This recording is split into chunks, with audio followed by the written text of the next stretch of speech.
Have you ever been hit by a wave of panic when life suddenly twists out of your control? One phone call changes everything. A boss says, "We have to let you go." A doctor whispers, "We found something on the test." Or a loved one tells you, "I can't do this anymore." In just one moment, your heart pounds faster. Your breathing feels trapped in your chest. Your mind spins with 1,000 questions. What will happen to me? What if I fail? How can I survive this?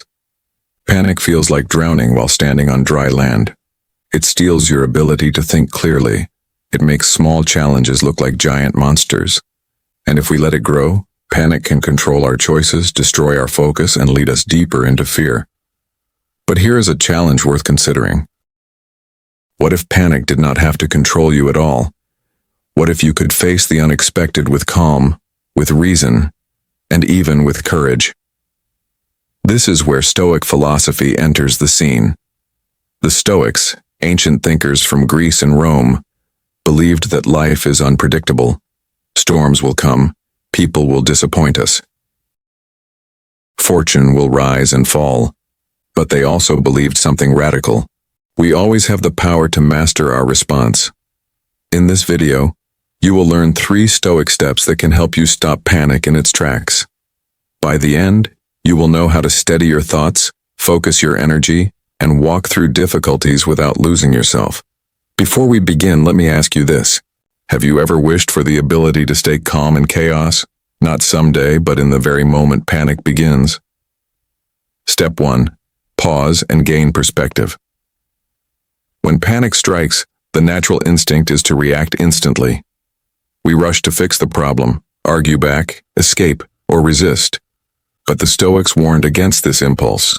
They taught the power of the pause.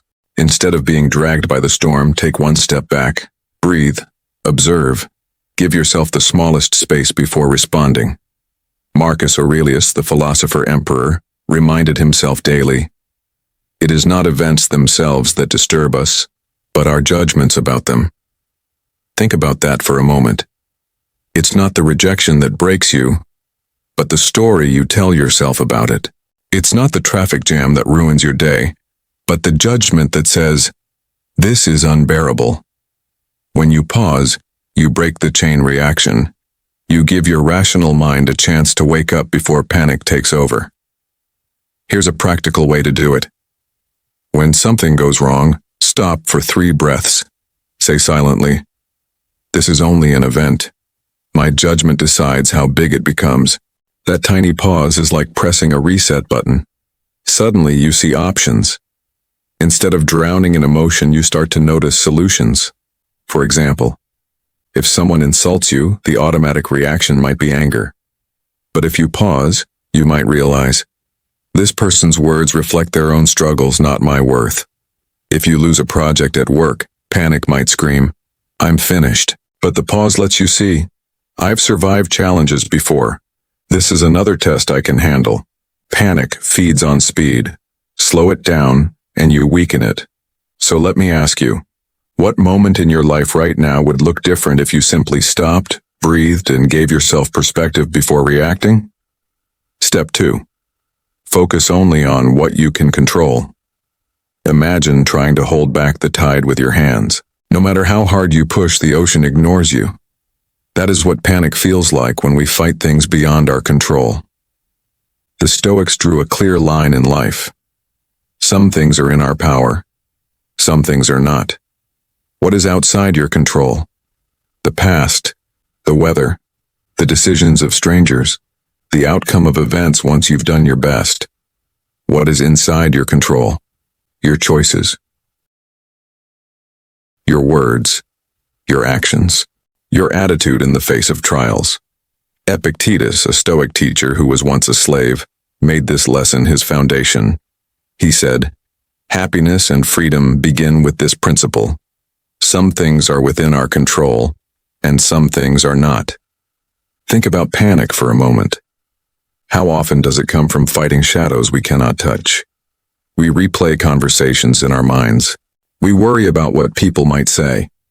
We imagine 10 disasters that may never happen. The Stoic response is simple. Do not waste strength on the uncontrollable. Instead, place your energy where it matters, your own response. For example, you cannot control whether your company closes, but you can control how prepared you are to adapt. You cannot control if someone betrays you, but you can control whether you let bitterness define you. This focus does not mean you ignore reality. It means you face it with clarity. When you give up the illusion of control, you gain real power over yourself. And here's the secret. When your mind stops wrestling with the impossible, panic loses its fuel. Calm returns because you are working with reality, not against it. So let me ask you this. What is one worry in your life right now that belongs in the category of not mine to control? Step 3. Rehearse the worst. Embrace the best. Panic grows in the dark places of what if. What if I fail? What if I lose everything? What if the future collapses? The Stoics had a surprising answer. Instead of running from these fears, they faced them directly through an exercise called premeditatio malorum, the premeditation of troubles. Seneca, one of the most famous Stoics, often imagined losing his wealth, his power, even his life. At first this might sound depressing, but for him it was liberating. By rehearsing the worst, he stripped it of its surprise. If it came, he was ready. If it did not, he was grateful. Here's how you can try it. When panic whispers, "What if everything goes wrong?" answer calmly, "Then I will face it, and I will survive." Picture the worst-case scenario. Often, you will realize it is not as deadly as panic makes it. For example, what if I fail the interview? Worst case, you don't get the job. But you learn, you grow, and another chance appears. What if this relationship ends? Worst case, you hurt, you heal, and you discover strength you didn't know you had. By practicing this, panic begins to shrink. And once you see that survival is possible, you can turn your eyes toward gratitude. The Stoics paired this exercise with appreciation. They reminded themselves of what still remained: health, friendship, sunrise, breath. Even in loss, there is something to be thankful for.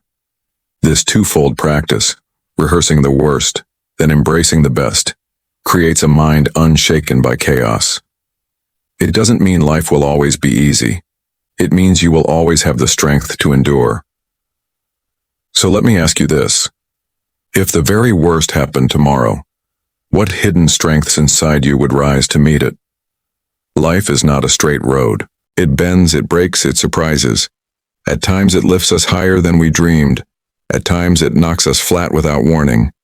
But here is the truth. Panic is not the master of your story. You are. The Stoics gave us tools to remember this. First, pause and gain perspective. Second, focus only on what you can control. Third, rehearse the worst and embrace the best. These are not abstract lessons from dusty books. They are living strategies you can carry into tomorrow's struggles. They are habits that can steady your heart when fear rises. So the next time life goes sideways, remember this. You cannot always control the storm, but you can always control the sailor. And you are the sailor of your own soul. Now let me leave you with a challenge. Which of these 3 Stoic steps will you begin practicing today? Share it in the comments. I would love to read your answer. And if this video gave you strength, consider subscribing, because we will continue to explore Stoic wisdom, step by step, lesson by lesson, until it becomes not just knowledge but a way of life.